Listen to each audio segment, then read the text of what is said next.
soal agnata atau chordata tanpa rahang. Jadi agnata itu terdiri dari dua kata ya. A itu tidak dan gnata atau gnatos itu artinya adalah rahang. Agnata adalah yang nggak punya rahang. Nah di sini ada dua sebenarnya si agnata ini, ada mixini dan ada pietromizontida.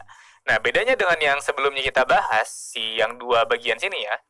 Jadi ikan-ikan agnata ini dia udah melewati dua checkpoint yang lebih kompleks dibanding yang ini. Jadi mereka udah mengalami ini ya, udah lewat checkpoint 2 capitalization, artinya mereka udah punya kepala berupa tengkorak dan juga ada otaknya. Lalu checkpoint 3 juga mereka udah lewat, ada vertebra di sini, ada ini ya, ada ruas tulang belakang ya. Makanya di yang atas-atas ini mereka bisa disebut sebagai vertebrata karena semuanya punya vertebra, semuanya punya tulang belakang.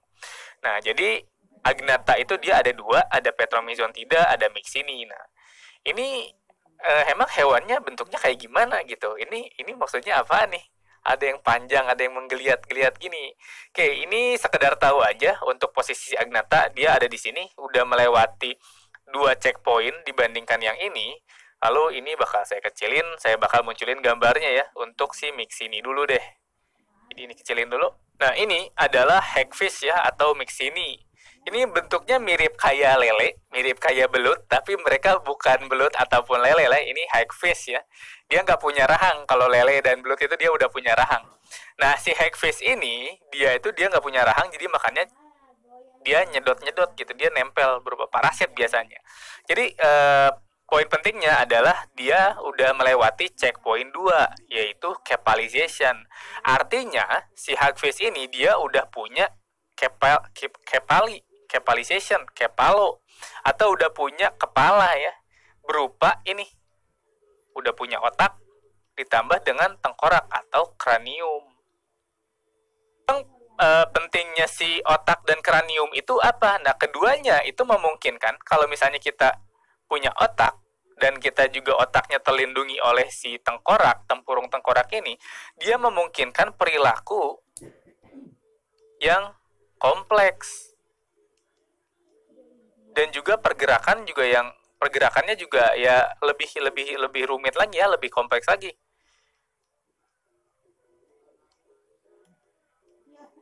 Ya karena kan dia punya otak, jadi si otak ini dia kan terhubung dengan saraf-saraf di bagian sini, dan dia juga bisa ya memungkinkan pergerakan yang kompleks ya. Jadi kalau misalnya si cephalochordata dan urochordata tadi dia cuma bisa berenang-renang doang, tapi si hagfish ini dia udah punya otak, dia udah bisa mikirnya kayak ketika ada predator dia ya kabur, atau ketika ada mangsa lewat dia ngejar, kayak gitu-gitu.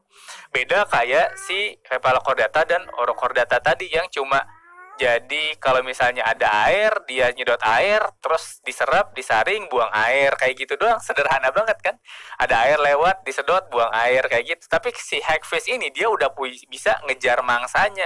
Dia udah bisa kabur dari predatornya, dan itu dimungkinkan oleh poin ini, capitalization, karena dia udah punya otak dan otaknya juga terlindungi oleh tengkorak, kayak gitu. Lalu kita lanjut ya. Jadi yang tadi adalah hagfish, yang satu lagi yang termasuk dalam agnata juga adalah lamprey. Nah, lamprey saya munculin fotonya dulu di sini. Nah, ini adalah ikan lamprey ya. Ini kelihatannya horor banget ya. Jadi di sini giginya banyak, terus dia juga nyedot. Karena dia nggak punya rahang, karena kan agnata tanpa rahang ya. Jadi dia nggak punya rahang, tapi dia punya banyak gigi-gigi runcing nih. Jadi si gigi ini dia buat nyedot. Jadi ini kayak vampir ya sebenarnya. Jadi dia ada bagian sini suckersnya yang buat nempel ke mangsanya. Terus dia juga punya gigi-gigi buat nyedot. Jadi dia nyedot darah gitu. Ini vampir di laut nih, vampir di air, sungai, sorry. Karena bukan di laut, sungai ya, di air tawar.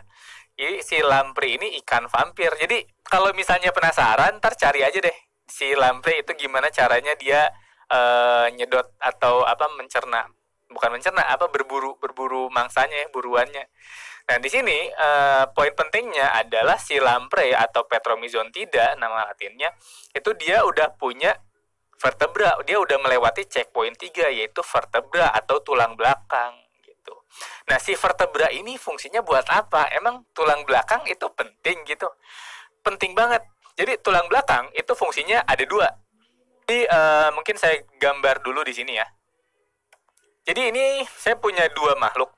Yang satu, yang bagian bawah sini, dia itu cuma punya notochord doang. Jadi yang bagian ini, yang bawah ini dia ada notochord. Notochord doang ya bagian sini. Yang satu lagi, dia udah punya notochord ditambah sama vertebra atau tulang belakang. Nah, pergerakannya itu bakal lebih kompleks yang mana? Yang ini kan. Karena yang ini dia cuma bisa ya gitu aja, apa namanya? Kayak berenang-renang doang. Sedangkan yang udah punya vertebra, dia udah punya ruas atau titik artikulasi yang lebih banyak nih. Dia ada 1, 2, 3, 4, 5, 6, 7, 8 sendi. Dan masing-masing itu pergerakannya kan dia bisa gerak ya range-nya dari sini ke sini kan, dia bisa gerak. Yang ini juga sama, dia bisa gerak ke sini, bisa gerak ke sini, yang ini juga sama. Gitu aja terus sampai nomor bagian belakang sini kan. Dia pergerakannya lebih kompleks karena dia ruas-ruasnya tuh bisa bergerak secara independen. Beda dengan si notochord ini, kalau misalnya yang ini gerak ke sana, yang ini juga ikut gerak ke sana kan, yang ini juga ikut gerak ke sana gitu. Karena dia sendinya cuma satu gitu, cuma ini doang kan bagian sini. Sedangkan yang bagian sini dia sendinya banyak, artikulasinya banyak. Artinya keberadaan si vertebrata itu dia menguntungkan karena memungkinkan pergerakan yang kompleks. Ya sama kayak ini ya. Jadi si brain ini dia ngatur pergerakannya, si vertebra ini, tulang belakang ini dia memungkinkan mekanisme pergerakan gitu. Dia yang bagian yang geraknya. Jadi semakin banyak ruas, semakin banyak gerak yang bisa dilakukan gitu.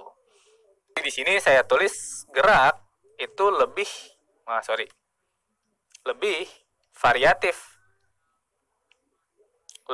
Juga gesit karena titik artikulasinya banyak. Nah, itu adalah salah satu pentingnya vertebra. Satu lagi itu kayak gini. Ini gambar apa nih? Saya gambar apa nih? Jadi kayak gini ya. Ini katakanlah ini si lamprey. Dia nggak punya rahang tapi dia punya mulut kan.